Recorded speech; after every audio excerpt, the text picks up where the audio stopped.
Today, designing modern board games based on George Philly's forthcoming book, A Class in Board Game Design. Lecture 10, More Mechanisms. So what we are going to do today is to advance to discuss mechanisms. And the series of lectures on mechanisms are going to go on for a fair part of the remainder of the course. There are some things that are not related to mechanisms. For example, you have all been emailed the section of my novel, it's the only way I can think of to avoid rights issues, on which you are supposed to attack the art problem. I realize some of you are art track and can actually draw. Some of you are tech track and know which end of a pencil is sharp. And a few of you are not majors in IMGD at all, and I am going to be completely understandable. The notion here is you should make your best effort. I realize for some of you best effort will be quite different than for some of the rest of you. And remember, the point of all this is that occasionally you need to communicate with people who are not in your discipline or sub-discipline, and a little practice at this is a good thing. Okay, so where are we going to go with mechanisms? First, I am going to finish off the mechanisms that you absolutely positively need to include in your next game. And the only one we have not discussed at this point is exploration.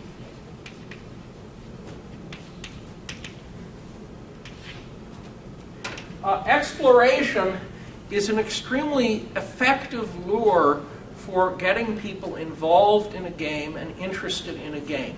The original Dungeons & Dragons, which was played in an outdoor setting on a map with a fair amount of area, it's in the original rules, not the new rules. The original Dungeons & Dragons, a part of the interest was you marched along and you ran into terrain and you ran into interesting creatures, most of which were harmless, and you encountered cities and you could do things.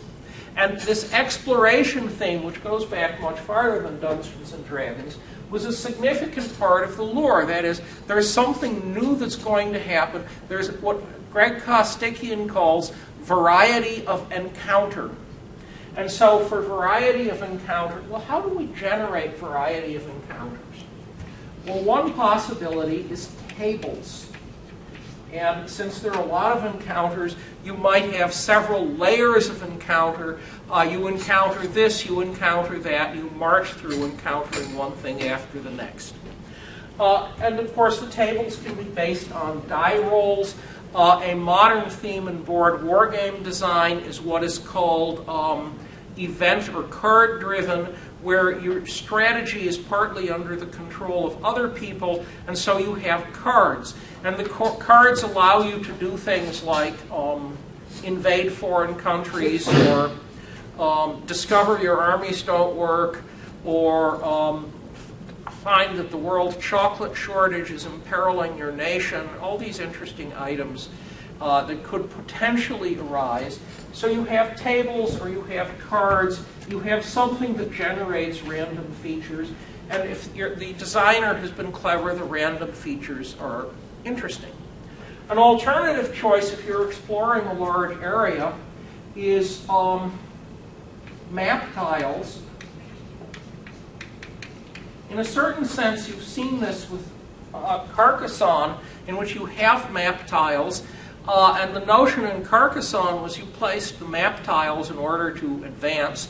But suppose we had a game where you were trading between islands. And one of the possibilities is you set sail, and when you cross off your map tile into the next map tile, you pull the map tile at random from the box, and there is another island. And the other island will have interesting features like cities or docks or giant squid, or all of these amusing things that you encounter in some games. And by the map tiles give you the unknown in some manner. Now, if you're doing a computer game, you can do better than draw tiles from the box. You can have the computers random generate the map. Those of you who are into military science fiction will be aware of the author David Weber. and his Safehold series, which sells some huge numbers of copies, and he has a map of a whole planet. The planet map was generated by a fractal mapping generator, and he had to run it a certain number of times to tune the variables so you got reasonable coastline as opposed to coastline that was circles, or coastline that appeared to have infinite perimeter length for each square mile of territory. But you can computer generate and get the same effect. There are other senses in which you can do exploration. It may be the geography is there, but the trade goods are not. That shows, for example, in Moscow rails. And the general notion is all this. There is something you would like to find out, and the only real way to find out is to go there. If we track backwards in time in board games, there is a very old war game, Stellar Conquest. And Stellar Conquest, and about the same time, Phil Pritchard's game, Lensman. We are going star to star in spaceships, faster than light. It's an exploration game, but when you don't know really what's at the solar system until you get there and look around. Of course, as we now realize, those of you who keep up on science today, this is the last generation of science fiction writers who can say, we traveled to Alpha Centauri, the unknown Alpha Centauri, to learn what was there, meaning we didn't have the brains to send a robotic probe first, and look what we found. Because in the next generation, with good telescopes, actually with the amusing gravity telescope, assuming it can be made to work, not only do you have a map of the planets, you can map out the landing sites. It gets a bit complicated, but there's now a technical way of doing this, it appears. So you can do exploration and you find all sorts of things. Okay, so that's exploration. Let us push ahead, and we will consider an alternative, area control. It's a mechanism. The simplest area control notion is found, for example, in the game of Go, where you are trying to capture empty spaces by surrounding them.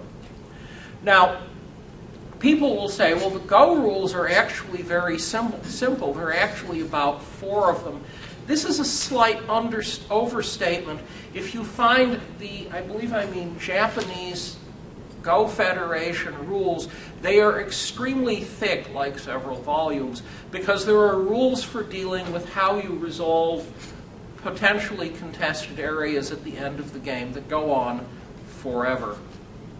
However, having said the rules could be simple or not, it's an area control game. There are vast numbers of area control games. Some of you will have played Risk, which is basically an area control game quite literally. There are also area control games with other sorts of themes. I think I've mentioned Grow, Battle of the Petri Dish. The creatures controlling objects fighting it out for control are bacteria. An alternative to area control, we will look at the dual space. What do I mean by dual space? Well, here's a square grid. And one of the things I can do is say, I am going to take control of a square. The alternative to this, though, is seen in the game Twixt, in which each of these squares has a little hole in it. And you might think, oh, I'll put pawns in the square. No, the Twixt pawns are bridges of that length that link to not adjoining squares. The objective in doing this, since the Twixt pawns are arranged so you can link into them, is to create a bridge that extends across the board. Twixt is actually tactically extremely complicated. And you are exploring not taking control of the square, you are exploring representations of the links between the areas. That's what I mean by dual space. There are several different dual spaces. For example, if we were playing chess, we would put the pieces here. The alternative, go, is to put these pieces here on the intersections. Now, with a square grid, it doesn't really matter because the pattern of the vertices and the pattern of the holes is the same. However, if I have hexagons or triangles or various other odd objects, the pattern that I get for the vertices and the pattern that I get for the spaces does not have to be the same. Not to mention, of course, that I could do irregular tilings. Those of you who picked up the second edition of my textbook will note the areas, and the areas have neighbors. They're pretty pictures of areas, including the pretty pictures of the shark chasing the people. How many of you noticed the shark chasing the people? No one? I'm heartbroken. You probably didn't notice the sea monster either. You have to look for that one a little more carefully. Well, in any event, the general issue is you could also have maps that are irregular spaces. One of the more amusing possibilities, if you're going to say areas that are irregular, it is possible to tile a board with pentagons. Now, it can't be platonic pentagons, all 5 sides and angles the same, but there are a substantial number of known pentagonal tilings that cover the surface of a map. So you can do funny things with areas. In any event, coming back to areas, you are trying to take area control. One alternative on this, it's a city building game, or maybe we should say it's a real estate game, and there are a series of cities, each of which are represented as 3 by 3 grids. Your objective in playing the game is to own the tallest building in the city. But there are a bunch of cities. You can't be building in all of them at the same time. What you build, of course, could, for example, have an effect on your income and your ability to build more buildings. And therefore, you have to sit there and compute how you are going to do things to get control of as many cities as possible. So that's area. Well, that's part of area control. Now let's consider what cleverer things we can do for area control. And one answer is multiple types of control. And I will note 2 games, Thurn und Taxis, that's German, and then Wongar, I'm not sure how it's supposed to be pronounced, which is nominally based on Australian Aboriginal theology. I wouldn't bet the base is very firm. And the feature of both of these games is that there are 3 distinct types of area control. We will take Thurn und Taxis, which is basically set in Germany at the time of the 30 Years' War. That's like 1630 or 1660 or in there someplace. And it has all sorts of people running around. And there are 3 sorts of control. Well, this is after the Reformation. So there is theological control. There is military control. And then, of course, these people, that word is an English word that actually sort of has the same meaning. It was originally someone's name, and they transported people and goods and mail. And there was commercial control. And this being before the invention of the totalitarian state, to some extent, these 3 competitions were independent of each other. Now, if you were a resident of some of these areas, whenever the local ruler changed religion, they did this with some frequency, you got to change religion or flee as you saw fit. Apparently, some of my relatives managed to have to flee on a great regular basis, and they would consistently change religion the wrong way and then have to leave again. However, the net result is theological, military, commercial, multiple types of control. So it's an area control game, but it's not a simple area control game. There's something much more complicated going on. Particularly noteworthy is Liberté, which is a game based on the French Revolution. Now, I am going to leave out most of the details because it is a large game with a thick set of rules. The core issue was as follows. There were three factions: the Royalists, the Moderates, and the Jacobins, the Radicals. And the map is split into areas. And there are various processes which allow one or the other of these factions to take control of each area. So you can imagine, okay, there are three players for each side, and we're trying to see who would win. It's a civil war. However, the game has an amusing feature. The players do not represent factions. That is, you are trying to see which of these three factions takes control of France, and as a player, you are trying to take control of the winning faction because the second contest is between the players as to who will, for example, be the Jacobins when the Radicals take over France, or the Royalists, or the Moderates. So there are two levels of competition going there, and it may be you have worked very hard to make sure the Moderates win, except you weren't paying enough attention to who controlled the Moderates, and you have handed the game to your opponent. Now that's somewhat more complicated and clever, isn't it? So that's area control, but it's area control with substantial features that you might not have thought of immediately. We can go on with this sort of area control thing. There are a lot of area control games. You might find of some interest for the rule structure, Mammoth Hunters.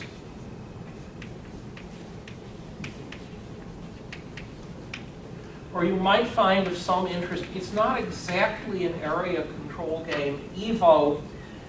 The competition is between dinosaurs, and the interesting feature is that the areas of the map change basically temperature and pleasantness or hostility to life, and therefore you may control an area, but it may change under you. So that's area control as a mechanism. Area control is a very popular mechanism because you can see it going on in front of you. Well, maybe not as much where there are three different types of areas. Of course, if you say there are three types of area control, that's an option for a larger number of players. After all, if there are three types of area control, we might imagine there are like 9 players, and they aren't all competing to satisfy the same set of victory conditions, nor do they have to say in advance what they're trying to do. And therefore, you ask, well, what is going on? It gets complicated. It gets like real life. Okay, another mechanism I have mentioned before is auction. And there are all sorts of ways you can do auctions. And I'm going to talk less about details of why this makes a good game, and more about choices. And one choice in an auction is hidden, meaning sealed bid, versus open, which is what you usually see in a motion picture in an auction. That is, I'll sell this piece of dice for only $1 million. Do I hear 1 million? $1.5 million? $2 million? And sooner or later, unless you're bidding in some of the world's more amusing currencies, you start getting towards real money. So that's hidden and open. Another choice is serial versus parallel. And the notion in serial and parallel is that there could be several auctions going on at the same time. There are several things. Obviously, what do I have? 1 million, 1.5 million, 2 million. That's not going to work very well with several people talking. But there are parallel auctions that really exist. The stock market, in a certain sense, is a parallel auction. There are a certain bunch of people who are trying to sell stock at any time. There are a certain number of people who are trying to buy stock. There are a certain number of people who do not understand that in each of these transactions, money is conserved, and therefore, while some people will lose money and some people will make money, money is conserved, and in a certain sense, it's partly zero-sum. But that's a parallel auction. Finally, there is what is known technically as a Dutch auction. It's a very clever commercial tool. How many of you have ever heard of this one? Oh, no one. Okay. The notion on a Dutch auction is as follows. I am, for example, the customs service. I was actually involved in one of these, not the customs service, the auction. And I have let out a bit, and I have found someone trying to smuggle 2,000 electric typewriters. This goes back a while, as you can tell, into the United States. And since the ownership is unclear and they didn't pay the tariff, we seized them, and they will be sold at auction. So here's this lot of typewriters, and I have all of these people who show up and bid on the typewriters. And of course, you sort of figure, well, whoever bids the most gets the first typewriter. But how do we actually handle this? Well, we have sealed bids, single bid, so everyone bids whatever they think is appropriate. I now line up the top 2,000, because there were 2,000 typewriters, the bids for the top 2,000 typewriters. So far, so good. The price is the lowest bid that would have gotten you the typewriter. So if you bid too high, unless a whole lot of other people bid way too high, you aren't going to be in a terrible shape because the price you pay is the lowest price that would have sold all 2,000. And this is a very efficient way to encourage people to make reasonable bids and reasonably high bids and not worry too much about what is going on. And it works. I've seen it in operation. It's very effective. That's bids. Now, there are a few other amusing games. I call your attention to the game Santiago.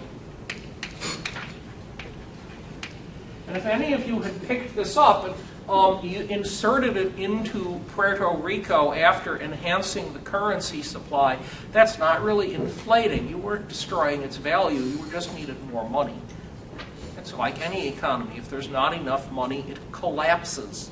That's one of the causes of the American Revolution. There wasn't enough money in some physical money in some colonies, and no business could be transacted because no one had any money. That's why you get pine tree dollars. It's worth looking up. In any event, in Santiago, not only are you auctioning off tiles, it's as though a plantation showed up and you got to bid on the plantation, you are auctioning rolls. And so, okay, and I am the bank, and I am the governor, and I have here the option to be the builder. What am I bid? And you can see where as the governor goes around, large amounts of money will migrate to the governor each time. And you have to think about how you handle things, because if you handle things poorly, whoever gets governor first gets all the money in the game, and the game becomes less interesting. Well, that's why you do playtesting. You have a set of rules that sound vaguely okay, and you discover what doesn't quite work in it. Okay, so that's auction. How about another mechanism? Capture. And in capture, a game like checkers or chess, there is a rule such that you make a move and the opposing piece is deleted from the game. However, there is also a game which I will describe as Chinese chess. It has a Chinese language name which I will not butcher, since it would bring pain to the ears of at least a few of you, but I will not butcher it by trying to mispronounce it. And it's a capture game, but it has one brilliant rule.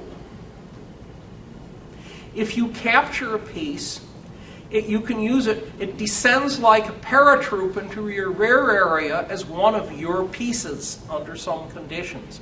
And so when you capture pieces, you use them as reinforcements for your side. Now, the way this is done is the pieces sort of all look like checkers, and they have the names of the pieces printed on them, in Chinese, of course. And so when you capture it, you flip it over and something happens. It switches sides. It's a very brilliant rule. You notice that as soon as you start capturing a modest number of enemy pieces, unless the enemy is getting a lot of compensation in terms of position, the game goes downhill quite rapidly for the losing side. Okay, mechanism. collectible. Of course, when I mention collectible, most people will immediately think of Magic: The Addiction. However, collectible games are actually much older than this. If we go back to the 50s, when I was somewhat younger than you guys are, there were things called baseball cards. Baseball cards still exist. They're collectibles. There was a collecting bubble, 25 years ago, and you could find baseball card stores all over the place. I confess my reaction was, unless you were clever to sell soon enough, a blank and his blank are soon blank. Famous American proverb. What is blank? A fool and his money are soon parted. Or, there's a blank born every blank. That's from P.T. Barnum. It's another fine slogan. Well, collecting can get out of hand. However, if you actually have 1950s, early to mid anyhow, if you look carefully, you discover there are these funny markings on the reverse side of the card because there was a game you could play with them. Now, I confess, while I recall people trading baseball cards and trying to get the rare cards because there were rare cards, I don't remember anyone ever mentioning that there was an associated game, but there was, or so I'm told. So they're baseball cards. In addition to Magic, there is, I believe it's called Warhammer. It's sort of a board game. It's played with plastic figures. The plastic figures you have to buy, and you can enhance your army by buying more. And to make life more interesting, the rules occasionally change and the figures become obsolete. It's much more popular in the UK than here, so far as I can tell. It's a collectible game. It's very clever. Needless to say, if you are the person selling the collectibles and you can make it work, you are doing very nicely, potentially, indeed. And the people you are selling them to all love you for selling you better armies, or something like that. Okay. What else do we have? Chrome.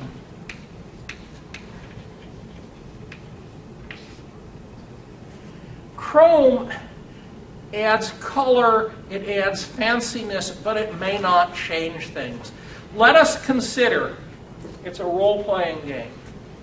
And on a certain roll, the games master looks there at Spile, says, instant death, no saving throw, time to start over again.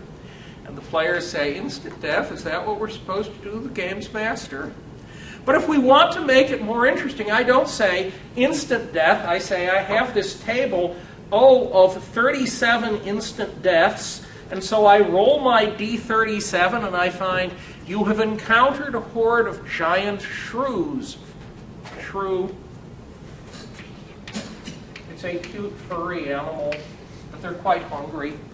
Well, the Attack of the Giant Shrew, that was a 50s movie, like Attack of the Giant Turkey Buzzard. No, I did not make that one up. It wasn't quite referred to as a turkey buzzard, but that's what it was. In any event, I have rolled on a D37 table to determine which it was.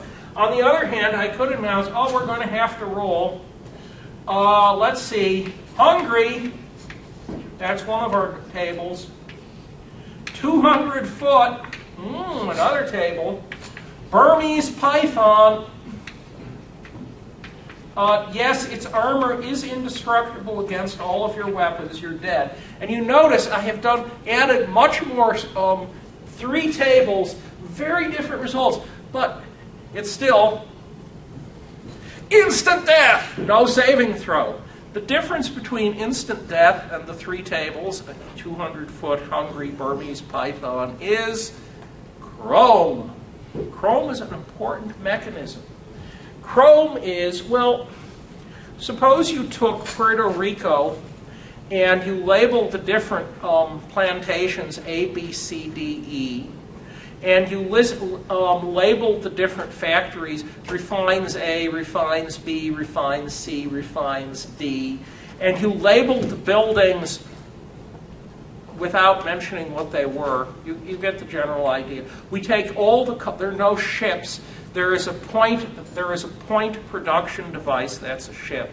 There is a money production device, that's the market. And maybe it's not money, it's exchange units. I take all the color out of the game, but I make sure that all of the rules are exactly the same. Yes? So there's no chrome, there's no color, there's no theme. The rules are the same. And I ask you something you can think about. We won't collect it as a homework question. Is the game as good or not? I think the answer is not.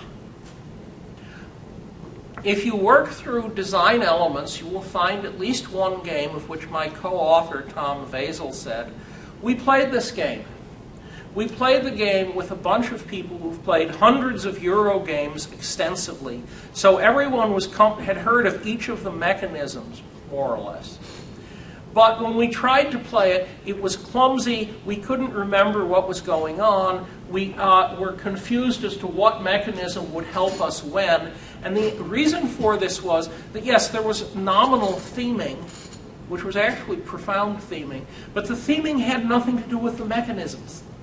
And therefore, the color and chrome was not enhancing play.